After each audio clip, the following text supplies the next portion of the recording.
the thing that I would want to say that I hope more than anything that you take away from tonight, because I think sometimes it helps to start with the most important message before you're diving in. And that is that a lot of that it is knee buckling hard when you have a kid that becomes super dysregulated and has a major outburst. And I've been there, done that, and feel for you. And also, I just want to say that, that it starts with you, that we cannot regulate a child unless we're regulated ourselves. So a lot of this work is going to be also about making sure that you are doing your part to pause and reflect and make sure that you're regulated. So I have this number scale here because I think it's kind of helpful to think about different levels of emotional outburst. And you'll hear me kind of use these numbers quite a bit as we are talking. And when you think about it, and schools do this as well, where they use zones of regulation. But if you think about it, like a 5 is when you're starting to get kind of amped up, or maybe like a wee bit nervous, a little bit upset. 6 is when you're upset. 7 is really kind of when your feelings are too big, and you're not going to be thinking well if you get much past a 7. Which is why we really kind of have this narrow window of where we really need to be on our game in terms of helping kids regulate, helping them use skills, and really making sure that we're understanding what's going on that's contributing to the outbursts. And yeah, you get past a 7 and you're kind of heading towards Crazyville, with 10 being, losing your top. So I differentiate tantrum, meltdown, and rage. I think it's kind of helpful because your parenting strategies are going to be different depending on how big of outbursts that your child is exhibiting. So a kiddo who's having a tantrum still has some control. They're still able to respond to reason. If you remind them of something good that's going to come, it may get them to kind of rein their behavior in. If you remind them of a privilege they may lose, it might get them to kind of re-regulate and get back on track. However, when you get into meltdown, where you're past a 7, their capacity to reason has kind of been hijacked, or it's intermittent. So it becomes pretty risky to continue to try to threaten something or to try to reason them out of it. That their part, and we're going to dive into this a bit more, but their ability to reason effectively is no longer reliable, and it could actually stoke it. And then rage, I tend to refer to this as a raw limbic storm. This will make, if you're not familiar with parts of the brain, you will be by the end of our talk tonight. But this is when they're in kind of a primitive state. And this happens to all of us, that if we allow ourselves to get to a 9 or a 10, we're going to say and do crazy things. We're going to think things that we wouldn't normally think, that we're not reasoning it out. And frankly, if your kid gets to this level, your role is more about doing no harm, because you have missed the critical window at that point.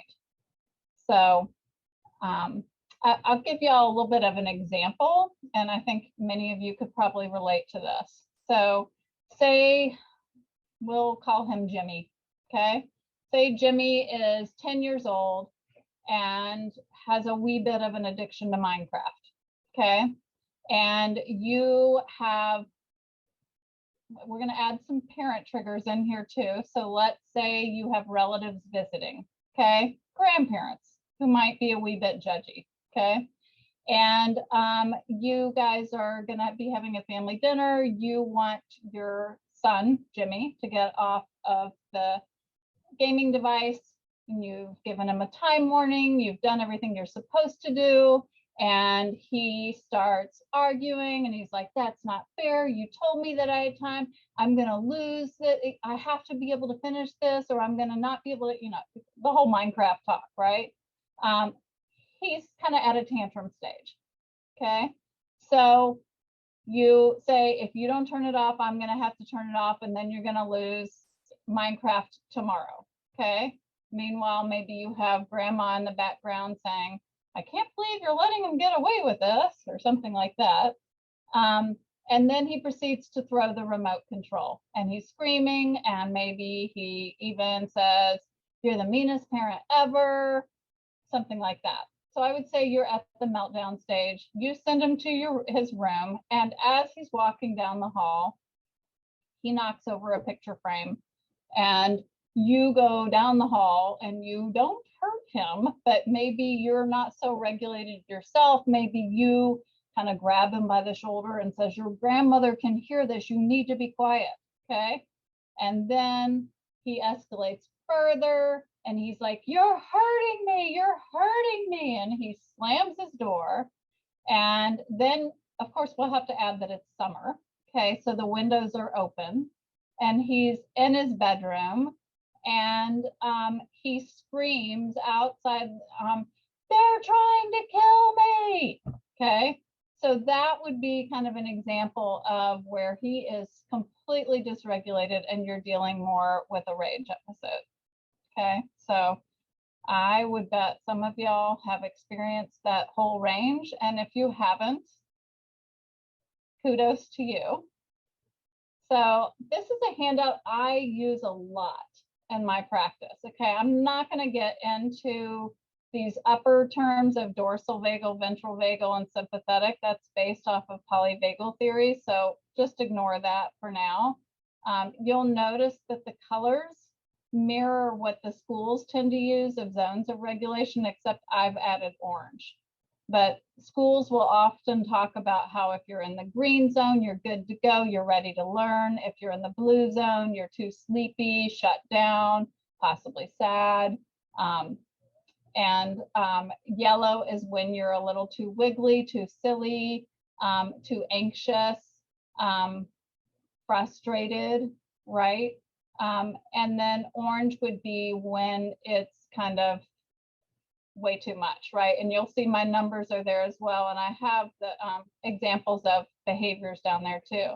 What I like to do with kids is really have kids and parents, and I encourage you guys to do this, is think about what, and we'll get into this a little bit more, like what are your stress signs? Like what do you look like when you're in the yellow? You know, what does your child look like when your child is in the yellow? How can you tell your child is heading, you know, at say a 6 there where orange starts? What are the signs? You know, so really kind of be thinking about stress signs as well as triggers, not just for your child, but also for you.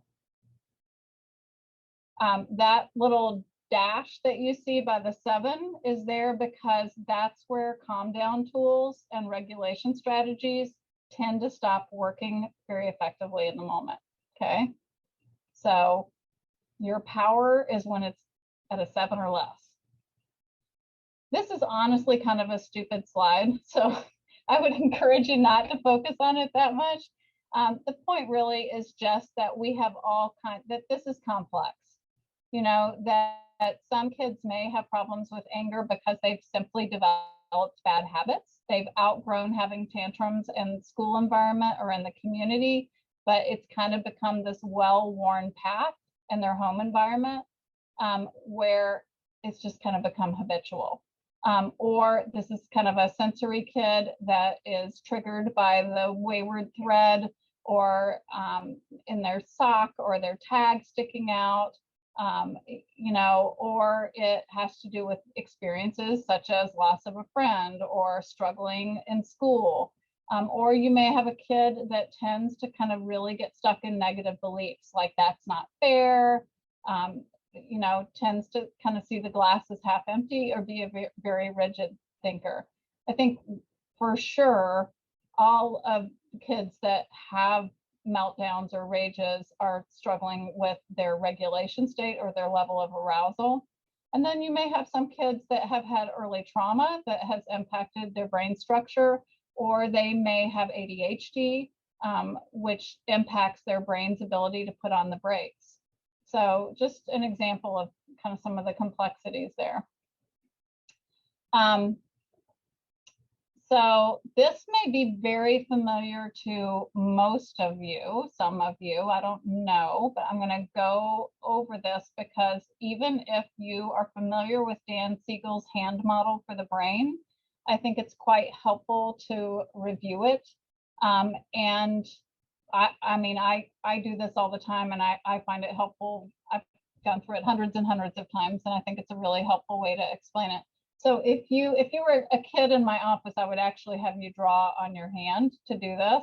And I can't see myself. I see Jenny, but I'm assuming y'all can see me. So so imagine this is your eyes right here, and you're looking back into your head, and this is the hand model for the brain. So your brainstem is right here, and your midbrain is here. Your limbic system is here, and your cortex is here, okay? So the reason that this is, Dan Siegel would also call this kind of like your downstairs brain, and this is your upstairs brain. And your limbic system is kind of the emotional part of your brain. The thing that's really important to keep in mind is this is the kind of the more primitive part of your brain. Some people even call it your lizard brain or your reptilian brain. And this part of your brain, your brainstem, is done developing when you're a baby, okay? So it's, well, and I can go to the next slide, which might even make it a little easier to understand. So you can see right there, they have all the different terms kind of labeled there. Your midbrain is done when you're about 2 years old in terms of maturing, okay? Your limbic system right here is done when you're about 6. Guesses on how old you are when your cortex stops maturing, and y'all can put the answers in the chat, or you can even unmute yourself if somebody knows it and wants to say it. Who's going to tell me? And Jenny, you can read it out because, or someone can. Looks like we've got 25-ish. Yeah. Okay, we got some well-informed parents. Yes, car insurance folks have figured it out. They're like not the only one. So yes, I'm going to assume all of you, or most of you, probably your cortex is done. But your kids, this is the good news. So if a kid is having these epic tantrums and you're thinking, oh my gosh, if they do this at 6, what are they going to be doing when they're 16? The good news is your kid, as they mature, they're going to get better and better, because your cortex is the part that puts on the brakes. It's the part that helps us think, good idea, bad idea.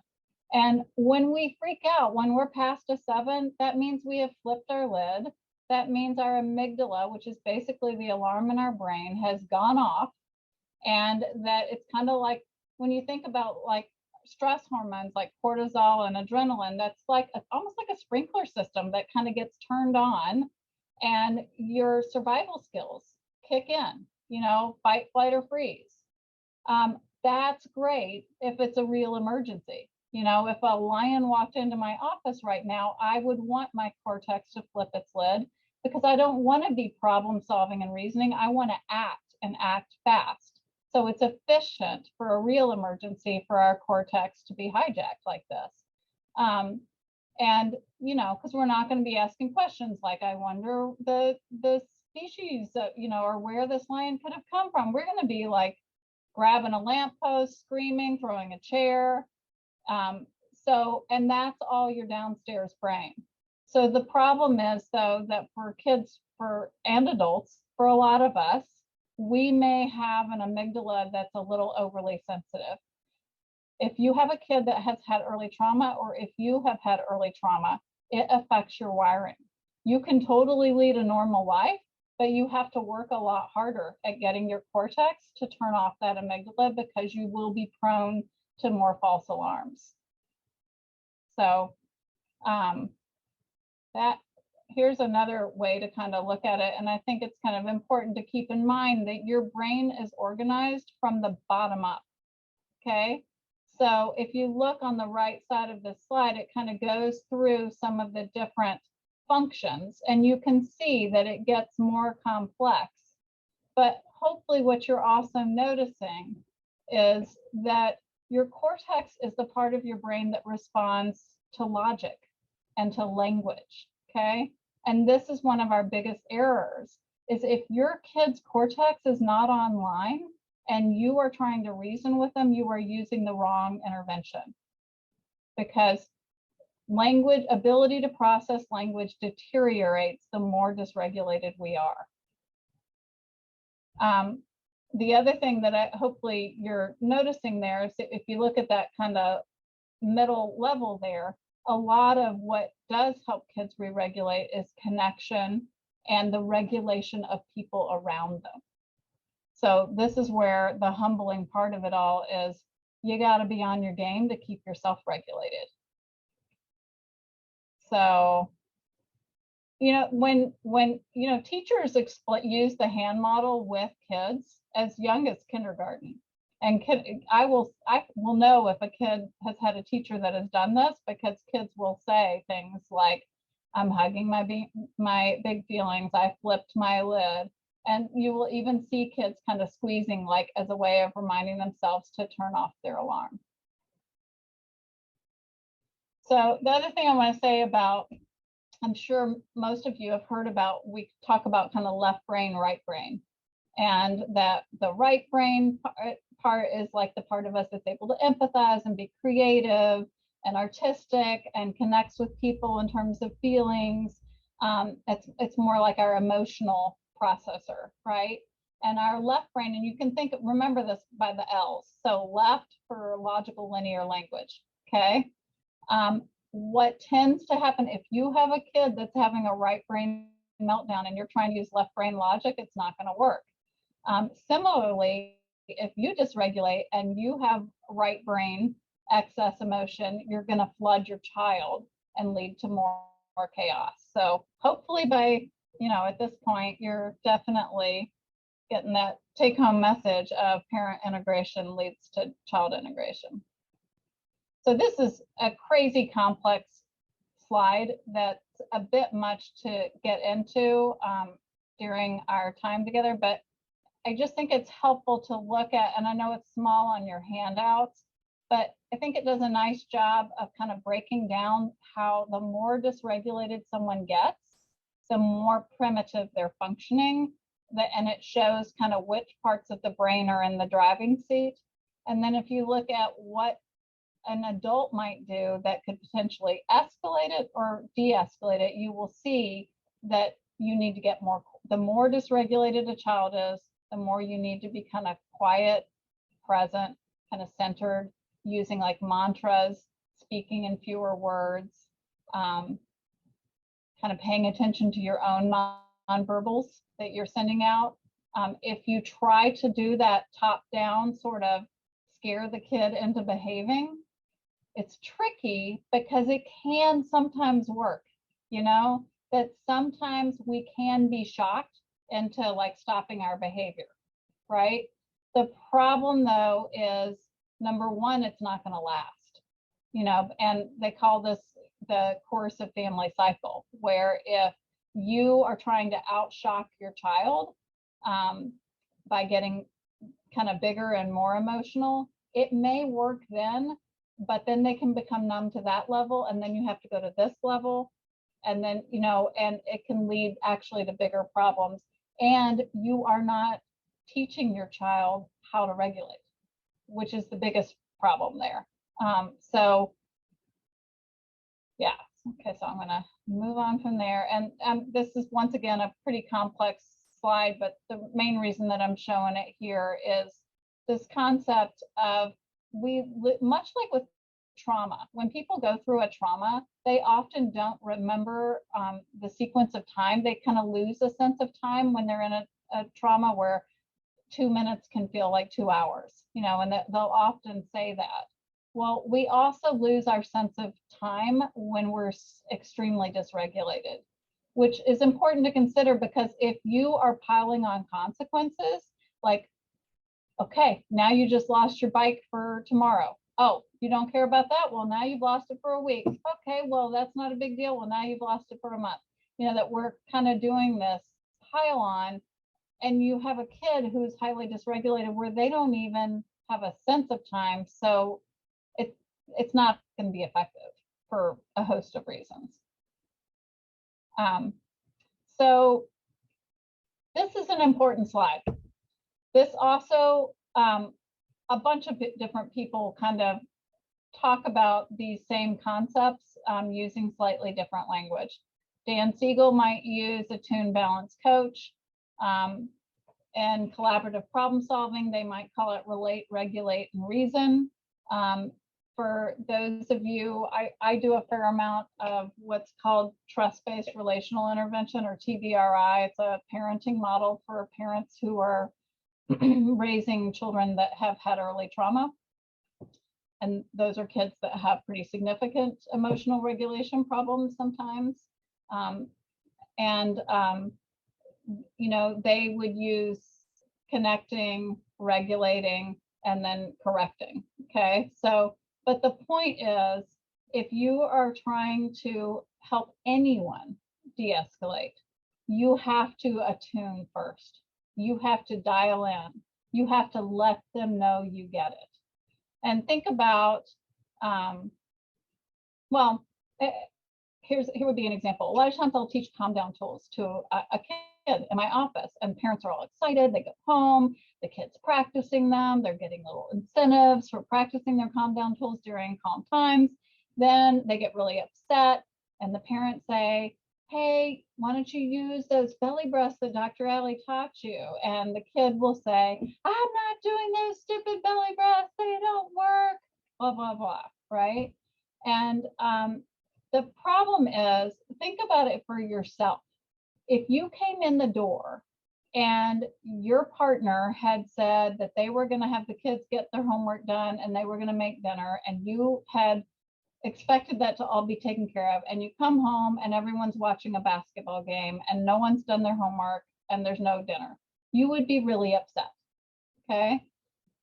And think about, like, if your partner, instead of getting defensive, they said, you know what, I get it. You were expecting to come home and have this taken care of and it wasn't, and I get why you're frustrated.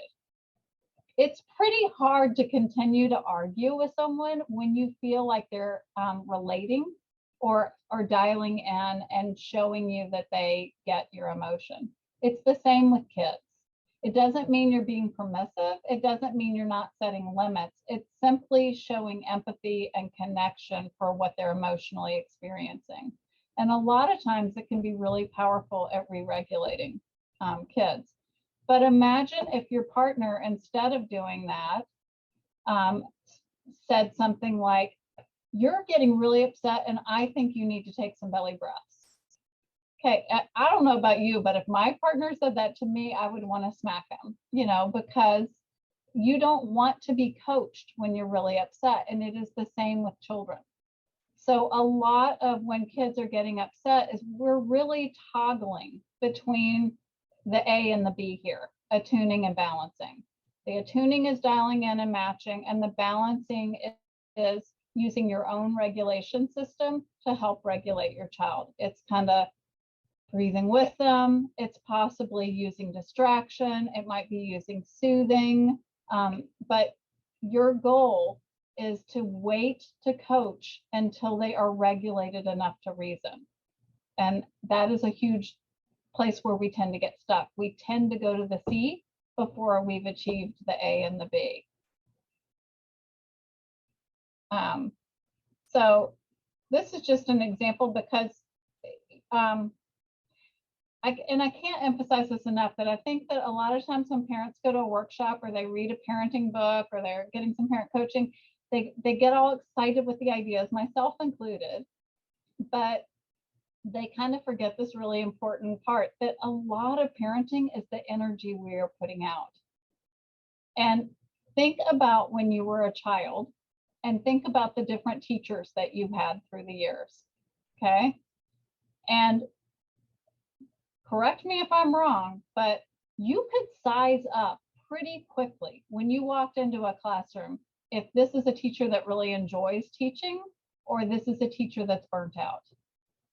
And think about when you had a substitute teacher, that within a couple of minutes, if not the first minute, you could figure out, this is a substitute teacher we're going to be able to get away with a ton, versus this is a substitute teacher that can manage this class, because we put out a vibe, and if parents have gotten in this cycle where they're walking on eggshells and they're afraid, that they're going to put that energy out. And so you may leave a workshop. I know I'm kind of getting back to my point here. And you may have the right words of like, okay, this is what I need to say. I need to say, I get it, But the problem is your tone and your body language has to show it too. So if you're not feeling it, it's going to fall flat. If you're feeling exasperated and you're struggling to like your kid, and you could have all the right skills and it's not going to do that A and that B of being able to attune and balance. Now, we'll say a lot of these right here show a lot of proximity. You may have a kid that can't handle this kind of proximity. I can say with my oldest son, if he got physically hurt, he would have punched me if I had gone in to try to comfort him. He was a kid that needed space when he was physically hurt, and I had to do more of a side entrance kind of way of comforting and help him re-regulate in a different way. Whereas my younger two kids, they needed this kind of proximity and touch and kind of empathic. They all need empathic connection. It just looks different depending on the kid that you have. And you can see nonverbals are powerful, right? I think that's pretty self-explanatory slide. So here's some little crazy factoids for you. And they've looked at this with different research studies. I'm going to catch up with my slides because I want to make sure I'm sharing with you what I wanted to say about this. But they have estimated as high as 93% of our communication is nonverbal, okay? Or at least not the language that you're saying. So paraverbals and nonverbals. That's a crazy amount. So really the research studies so between 70 to 90%. For longer, this is a 1 hour talk with Q&A, so we're not gonna get into practicing things, but I do a similar workshop that's with parents where we have a smaller group, it's interactive, we practice things, we try to tailor it to their individual children and their situations. They come back, we tweak it together, so it's more where the skills kind of build. And one of the exercises that we do is have them practice things like saying it's time to get ready for bed and try to say it with different tones. Because I don't think as parents we pay attention to when we sound kind of panicky, when we sound super frustrated, when we sound rushed, when we're distracted, when we're tired. And that's just such an important piece. And little life hack for you. If you are struggling to look at your kid with kindness and you're struggling to stay regulated yourself, you can train yourself to kind of do things with your face to help you regulate.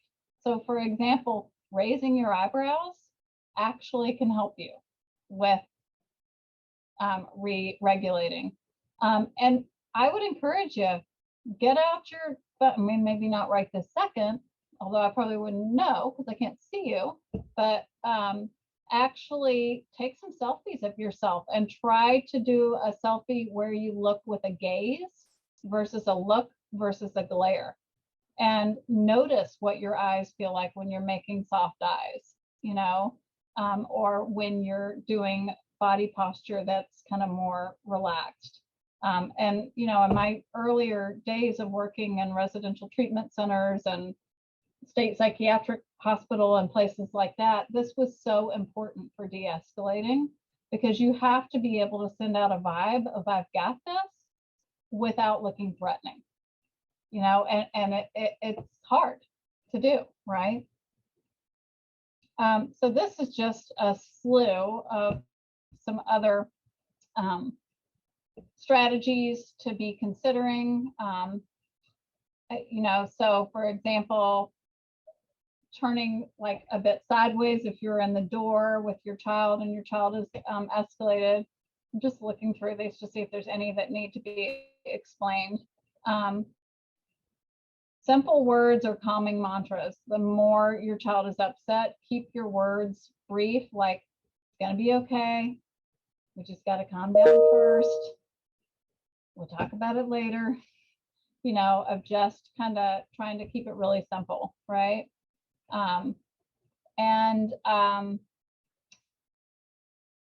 Yeah, the other thing, say what you want your child to do, not what you want them to stop doing. So instead of saying quit screaming, you might say, Bud, you need to put the chair down.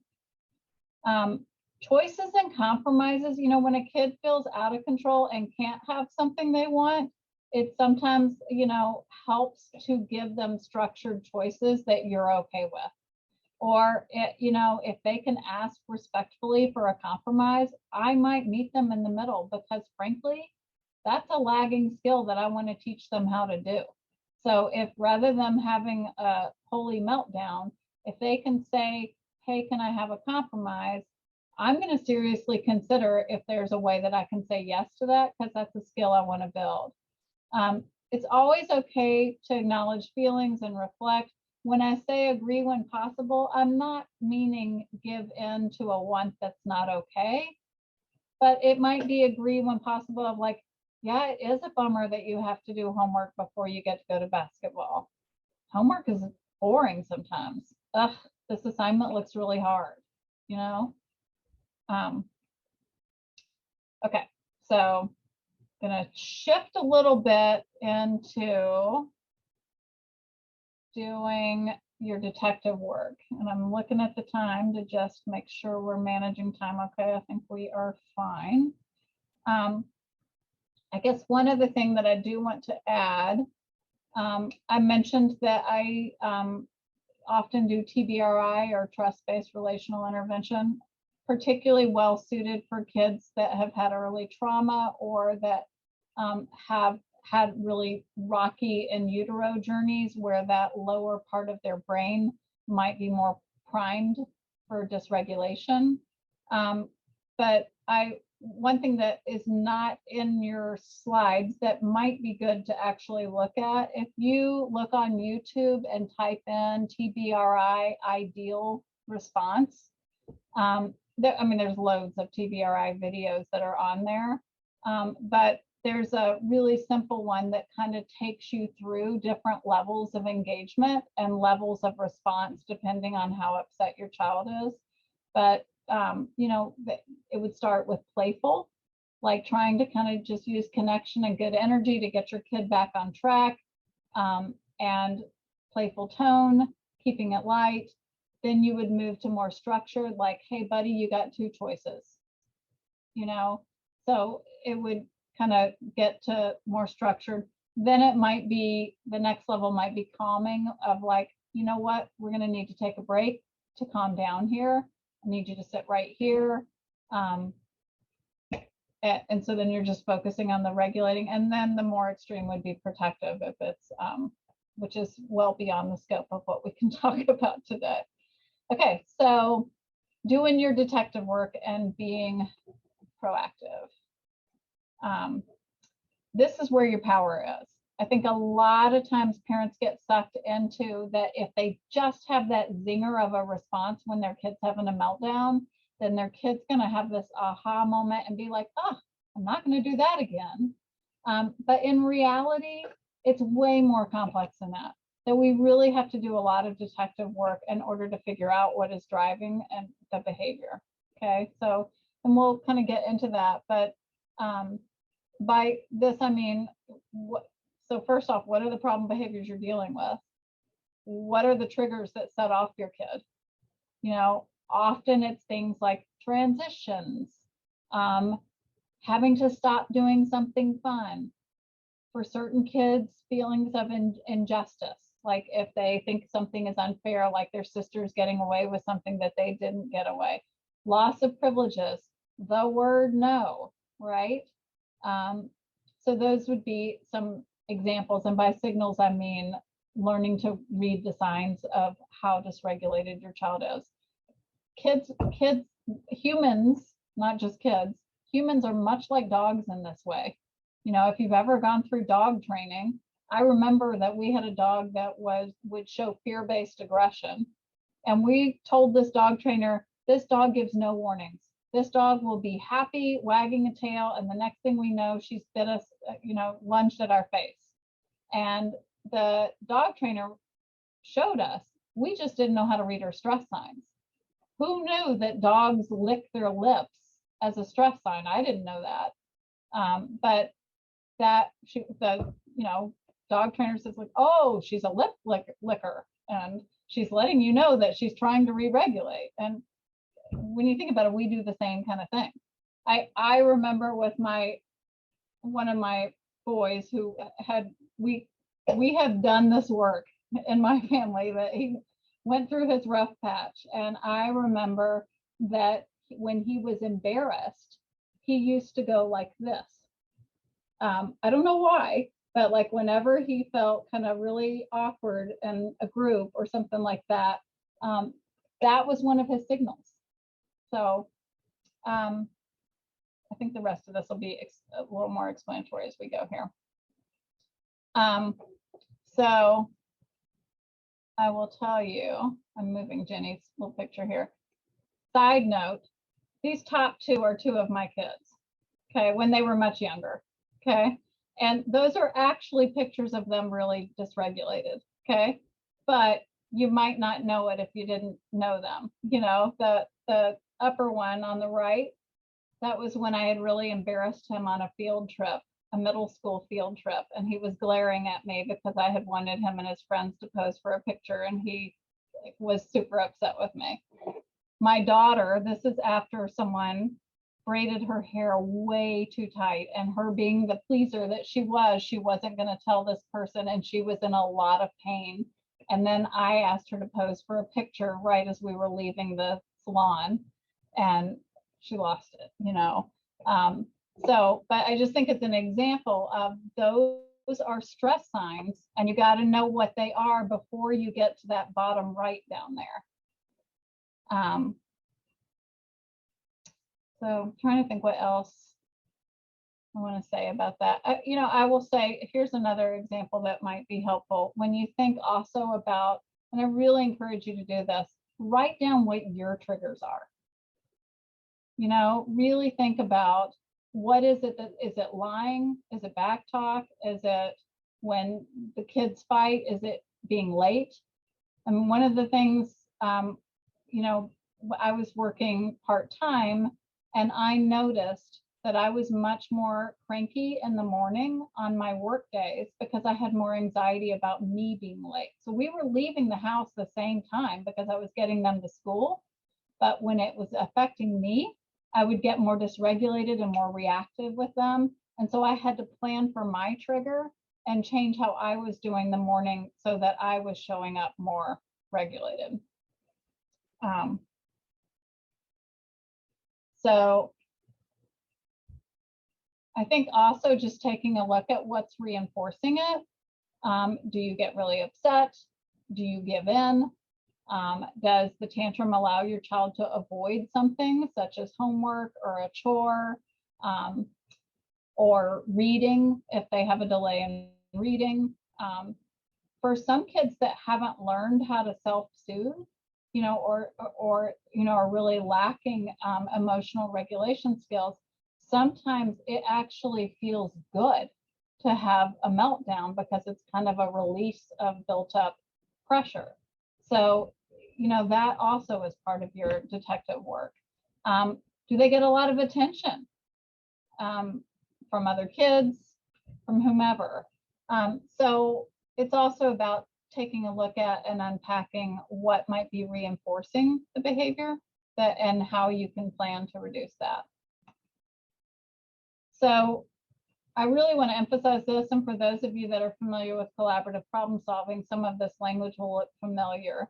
But it's the idea of kids do well when they can. That kids don't want to be a hot mess any more than we do, that it doesn't feel good. And that a lot of times where I think we sometimes get stuck is we start to assume negative intent for our child, and I'll get into that a bit more in a slide here in a minute. But you really have to kind of take a look at what is making this so hard for them. What are the lagging skills that are under it? What are the stressors in their life? Do they have a different teacher? Are they getting teased? Do they have a delay that's affecting their schoolwork? Like kids that have poor graphic motor skills, and then there's a lot of kind of paper and pencil pressure. The common culprits of hungry, angry, lonely, tired, or halt. And then I would also say, just working a lot with kids that have experienced trauma, that I think this is true for all of us, that when we've had times in our life where our world has not felt safe, it can affect our template for relationships, that we can become kind of primed to expect things to go badly. And we can become in a state where we're kind of vigilant for looking for proof that someone is going to betray us or let us down. And this can be anything from, a nasty breakup, and then you're in a new relationship and it's hard for you to kind of trust and feel safe. I think probably most adults can relate to that, right? Or more extreme, people exposed to domestic violence, kids that had multiple placements before being adopted, that, those events and memories impact how we perceive our world. And then also just negative mindset, and I mentioned this earlier, of kids that kind of struggle with cognitive flexibility and are quick to kind of assume, catastrophize, or think negatively, that is also potentially something that's going on. So if you look at, for those of you who are not familiar with this, and I do include this in the resource section, you can just Google lagging skills worksheet. It's affiliated. If you've ever read Ross Greene's book, Raising Your Explosive Child, or been had any collaborative problem solving training, there's parts of that model that I'm not crazy about, which I guess I'll put that on the shelf. But what I do really like is the detective work piece of, if you have a kid that's having a meltdown, is this because they are struggling to have language for their emotions? Is this because they have lots of sensory reaction and they can't stand their school uniform? So is it a sensory issue? Are they getting flooded by noise or chaos? Are they lacking in social skills or social perspective taking, or is this kind of attention and working memory? You have to break it down, because if you really want to break this cycle of meltdowns, you have to know what skills to build in order to help them be able to manage their stress. Because if we don't have the skills to manage the stress of our world, we either got to lower the stress or we got to build the skills.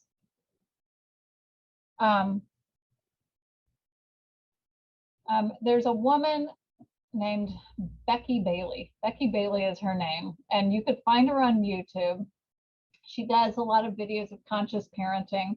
She has one that's kind of funny, honestly, called Coaching Through Anger, where she does a role play with, honestly, it's another therapist, and that's what makes it so funny, because Becky Bailey is like a super tall woman, and she's playing the part of the kid. But she kind of goes through different response styles with parents. So that's one video that I would recommend watching with her. And you'll probably, it's kind of exaggerated, but I think it really kind of helps you see some of the ways we get stuck with how we respond. But she has another video that I use in longer workshops, and I bring it up to, she's using a technique called noticing. And she is going to middle schools with kids that are like very underserved, high trauma schools with a lot of kids struggling with regulation, right? And it's fascinating to me that all she does is shines a light on the skills she wants to build. And it's amazing to me how just by doing something, she doesn't have rapport with these students. She's like someone just coming in to their class, but it's the power of noticing successes. And I think when we have a kid that is struggling, we get depleted, and a lot of our energy comes into mopping up the messes. And that is one of the most common things that I find with parents that I work with, is they're not putting enough energy into noticing successes or approximations of successes with the skills you want to build. You have to notice the time they do use their words.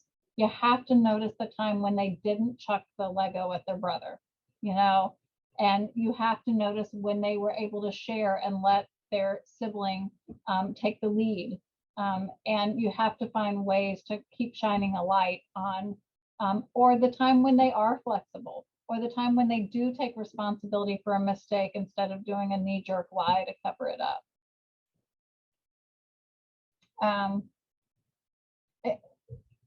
This is included largely simply because I focus a lot on working with kids with trauma.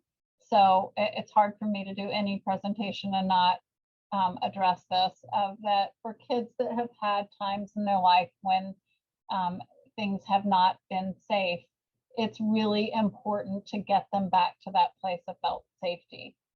And that much like adults, that we have to kind of process the things that our brain couldn't, you know, when we have really scary, upsetting experiences, it's too much for our brain. It's like having an error message in our brain. And so it just keeps kind of popping up like a pop-up error.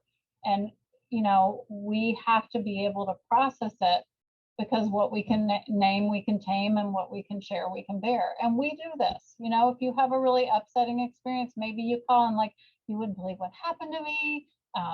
That we have our way of kind of, all of us, kids may do that through play, adults may do that through talk. So this is an important slide, because this is something that trips up parents, okay? And I am giving examples here because I want you to hear the difference, okay? If you can hold on to the lens and the framework of kids do well when they can, then you will empathize with what's hard for them. And that does not mean you're being permissive, okay? This is a very common rut that happens when you have a kid with big behavior. Parents can fall into the trap of starting to take it personally, allowing themselves to get hooked at it or hooked by it, and starting to assume negative intent. And you can hear it in their language, you know? So he tries to get us by arguing whenever we make him come inside to do chores, versus it's really hard for him to cope when the fun parts of the day have to come to an end. Same behavior, different way of describing it. If you can do the empathizing, you will be helping yourself to see what's underneath the behavior that's tripping your child up. She throws a fit whenever she can't be the boss, versus it's scary for her when she loses control over a situation. And once again, you can get B, I mean, because the language we tell ourselves is really important to how we're feeling about someone else. You're going to like your kid a lot better if you can do B, and you're going to be able to have a plan to help solve it. She likes to bring us down with her whenever she doesn't get her way, versus she's still learning to handle frustration and disappointment. He has to be the center of attention or else he'll throw a fit, versus it's hard for him to trust that he'll get enough attention when he has to wait. So hopefully you can hear those differences. There's, you know, it's funny that if you're going to a workshop on tantrum, meltdown, and rage, you would think that this is kind of the meat of it, is me going through different calm down tools and strategies for regulating. And here's what I'm going to say about it. We have our soothers. Those are the things like warm bath, hugs. We have our distractors, which is things like anything, just getting us off of whatever's upsetting us. It could be counting purple cars as you're driving by. It could be playing a game. It could be a joke. It could be anything, right? And then we have our energy releasers for the kids that need to go run jumping jacks, or need to go jump on the trampoline, something like that, okay? And you have to kind of play with it and figure it out. Most important thing I want to mention though, is you have to model this. Modeling it is way more effective than trying to coach your kid when your kid is dysregulated. And by this, I mean, and we don't do this enough, that we need to show what tools we're using. So if you are driving your kids and y'all are stuck in a traffic jam and you're frustrated that you're running late and it's obvious, talk out loud. Say, you know what? We'll get there when we get there. You know, that's modeling a calm down tool. Or you can even stage this, that you can be in the kitchen cooking and be like, oh my gosh, we don't have turmeric. How am I going to make this recipe? You know what? I'm just going to take a minute. This isn't a big deal. This is a little problem. I can handle it. You know, that is modeling the tools you want to build with your kid. And the other thing that I would say is if you are working with your kids on building up their calm down tools, practice it when they're calm, not when they're flooded, because otherwise they're never going to be successful. And you know, I have the swimming lessons in calm waters metaphor there because, you know, we don't just practice calm down skills during a tsunami. You have to get good at swimming. And so you have to build it into the fabric of your life during the calm times. Honestly, I would also say this is where families most often get stuck here, is that they're tired, they're burnt out, they're not filling up their own bucket, they've lost that sense of joy and playfulness. They're telling the kids, they're waking the kids up and saying, get your socks on, you're going to be late, they're turning into the Charlie Brown parent voice of want, want, want, want. Connect before you correct. Connect before you correct. Hold on to that mantra. If you find yourself correcting and nagging and you have not been putting drops into the bucket, it's not going to work, because kids need to feel that connection just like we do. Go back once again to your own adult relationships with a partner. When you feel really close to a partner, when you feel loved, in love, when it's just going really well, you're not nearly as annoyed with their annoying behaviors, you know? And you tend to not do the nagging and the kind of petty arguments and stuff. It's the same with children. When they feel more connected to us, when there's joy and playfulness, it is harder to misbehave. So I would say that if you're not doing this right now, this is probably one of the most important places to start. Take 10 minutes. I like this mnemonic it's from Daniel Hughes, of playful, loving, accepting, curious, and empathic. Challenge yourself to try to be able to check off each of those boxes in 10 minutes, whether that's you sitting down and doing Snapchat filters with your teenager and making silly faces, or you doing Legos with a little kid, or doing basketball hoops, or drawing, coming back to being playful and remembering that that's not the same as being permissive. I'm mindful that it's 7:30, so I'm going to see what feels super important to say, because I want to definitely also open this up to questions. I think this is pretty self-explanatory. And this is just, we've talked about upstairs brain and downstairs brain, and this is just giving you guys examples of what that might look like in terms of how you might respond. So if it's more of a tantrum, the child's like, I don't want to take a bath. Why do I have to take a bath? And the parent's like, you can have bubbles or no bubbles, you know, or just an example of kind of how, like a structured response, sticking to the topic, ignoring the challenge, but not the person. Downstairs brain, it's more like the mantras, very few words. You're okay, you're safe, put down the chair, let's go take a break. Here's another little life hack that I will tell you guys. If you have a kid that's throwing a meltdown, particularly if it's a kid that tends to follow you when you try, you try to walk away and go calm down, and they're following you. you're not listening to me. We need to talk about this now, that kind of thing.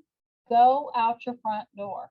Spring is here. This is a good time to practice this, okay? I think spring is here. Don't tell me it's not. I would like to believe it's here. But we parent better when the outer world watches us, okay? Kids shore up better when the outer world watches us. We tend to save our worst behavior for inside our house. We tend to save our burps and our farts for our family, right? Well, we also tend to save our kind of edgy tone. When we were going through a big meltdown phase with one of my kids, I started to do this. I would go sit in the middle of my cul-de-sac. I don't really care if my neighbors thought I was crazy, but the reality is he would often follow me and he would start to regulate when he came out. And the other thing is even if he didn't, I was going to parent better because I felt like my neighbors were watching me. So this is what I call the 5 R's. And that we don't really have time to kind of get into when and how to set consequences. But this right here is a good little mnemonic to remember. If your kid has a big enough behavior where you feel like a privilege needs to be held, I strongly encourage you to consider using what I would call action-based consequences rather than time-based. Time-based would be you've lost your bike for 2 weeks. Action-based would be you need to do these things right here to get your privilege back. So say your kid threw their bike helmet and was riding around without the bike. Okay, the privilege that they've lost is riding their bike. They need to reset. That means they need to be at a 5 or less before you can start to work the R's. They need to be able to reflect on what they did wrong and what they should have done instead. They may owe you some repair work. Say they had a meltdown over the helmet and they threw it and it hit the dog. Well, then they may need to kind of go scoop dog poop as a repair act or do some kind of way of apologizing to the dog, right?